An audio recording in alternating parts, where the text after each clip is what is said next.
Hey Coach Chris here with a quick and dirty video on how to pick your niche. First of all, Ken Hammer said, not having an audience in mind is writing a love letter to whom it may concern. Imagine if you wrote a love letter and you wrote the love letter to whom it may concern. Probably wouldn't get quite the response from the person that you had feelings for than you might like. Picking a niche is critical. You don't have a choice but to pick a niche, because if you don't categorize yourself when you talk to others, they will miscategorize you. And the reason is that people have files that they have in their head, and they want to put you in a file that already exists in their head. They don't want to make a whole new file just for you.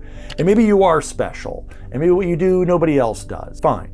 But accept and understand that people aren't going to make a new file in their head just for you. They're just going to put you in a file that already exists. And I understand, I've been there. Okay, when I first became a speaker professionally, people would say to me, "Oh, you're a motivational speaker," which I found kind of annoying, because I felt like they were putting me in this space where like what I said had no value. It was just, motivation and rah, when my perspective was that I was delivering valuable information on how to grow your sales, which I was, right? So I had to learn how to communicate my speaking problem, the problem I was solving with my speaking, so people didn't just put me in a file of motivational speaker. You have to design your niche yourself. Next thing I want to share here is you don't have to get married to your niche. It's for dating purposes.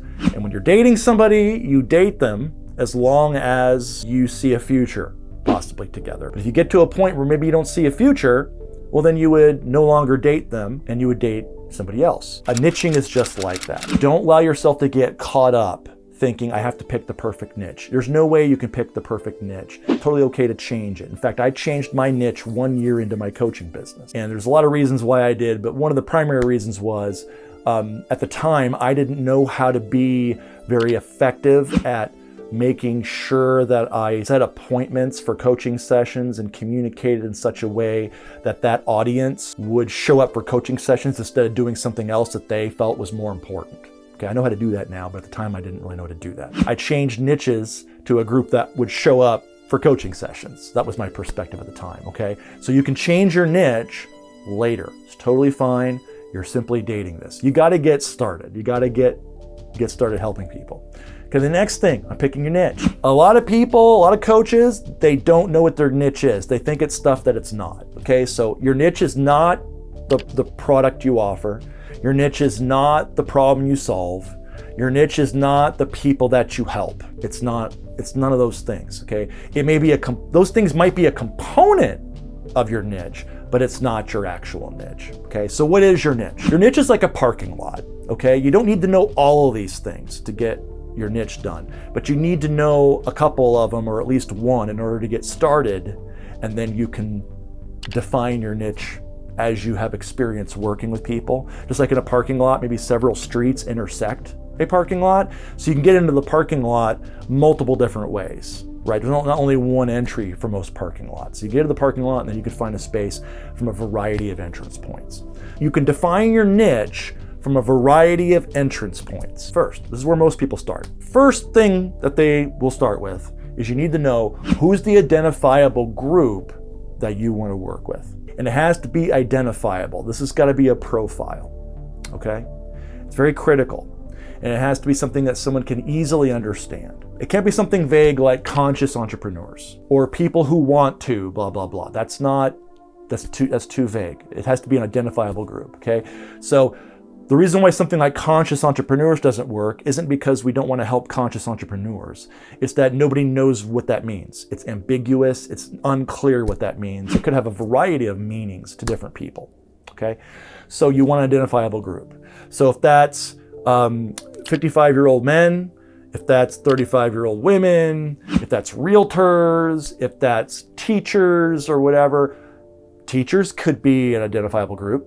Let's say asking for referrals. You go to someone else and say, I'm looking for this kind of person. I help these kinds of people. And they can go, okay, I know 55-year-old men or guys in that range, or I know 35-year-old women in that range that are single, maybe looking for love, or I know, 55-year-old men that, maybe have had a health problem and they want to avoid, heart attack, or they don't want to have triple bypass surgery again, or whatever the situation is. Okay. So first, identifiable group. Got to define what's the identifiable group. Second thing you want to define, what is the problem that they already know that they have? Not the problem that you think that they have. Not the problem that they really need to know. Not what the real problem is. In niching, you're talking about your first connection with somebody. So we're going to talk about the problem that they already know that they have. And then the third thing that you want to know is what's the result that they already know that they want. Six-pack abs, find the love of their life, get promoted, start a business doing what they love, whatever that is, okay? So we've got, those are the three basic components. Identifiable group, what's the problem they know they have already that you can help solve? What's the result that they know they want already that you can help them get, okay? Those are like the minimums. So whichever one of those you know, start with that. See if you can gain more clarity from there. Next is, what do they think the solution to that problem is? So let's use weight loss because it's pretty general. A lot of people are familiar with it or have either tried to or know someone who has, okay? So let's say you're helping 55-year-old men, whatever, older men, whatever, to lose weight so that they can lower risk of diseases, or that they can go shirtless on the beach, whatever, right? Attract love, whatever it might be. What do they think the solution to losing weight is? I'm gonna pick a common thing. Let's say keto. So if they think that the keto diet is the way to lose weight, and let's say you agree with that. Let's say you go, you know what, I think keto is the way to go. Well, then what you would do is you would take a position on keto. So you could be, I show these men how to lose that stubborn, beer belly using keto. Or here's the mistakes that you're doing with keto because you're not implementing it correctly. That's keeping you from losing that stubborn beer belly. So that's a position you would take. Now let's say you would take the opposite position and you would say, I don't agree with keto. I think it's wrong. Okay, well, if you think it's wrong, then you would take the opposite position. You would say, hey, gentlemen, don't use keto to lose weight, do this instead. If you're using keto, here's all the things that you're doing wrong. It's keeping you from losing your beer belly. So whatever problem or result for your identifiable group, it's helpful, if you're a little advanced, it's helpful to know what result do they think that the result is. Take a position, what do they think the solution is to get that result or to solve that problem? And then you can take a position on that particular method, a particular perceived solution. Now the next thing, if you want to be advanced, is to ask yourself this question. Is that problem or result, is it painful enough not having it or having the problem? Is it painful enough that they'd be willing to spend hundreds or thousands of dollars to solve it?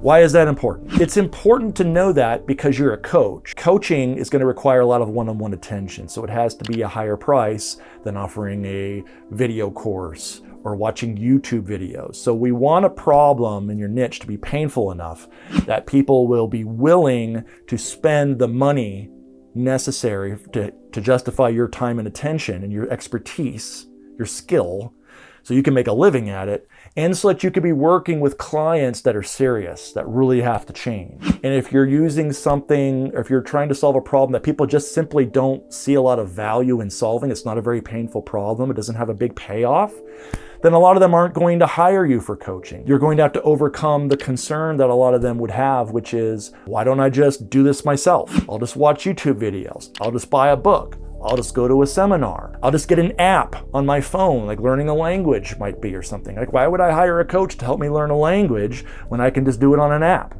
You want to be sure that you ask yourself, does this problem lead to a problem painful enough, or a result not having, that's painful enough that they'd be willing to spend hundreds or thousands of dollars in order to solve it? And then that way you can be sure not to pick something that people don't really want to pay for solving. Because again, you're a coach. This is something where you are offering very personal help and highly expertised help to kind of handle the difficult stuff, right? If it was an easy problem, then they would just watch videos or buy a course or buy a book, and then all their problems would be solved. So those are a couple things you want to be aware of when it comes to picking a niche. So if you'd like me to possibly help you with picking your niche, go ahead and click here and see if I have space on my calendar, if that's still available by the time you're watching this video. And we can get together and see if I might be able to possibly help you with picking a niche that will help you to be able to grow the kind of business that you want. I will be doing a more comprehensive video going into tons of detail on picking your niche, and that video will be here when that's ready. This is just a quick and dirty video.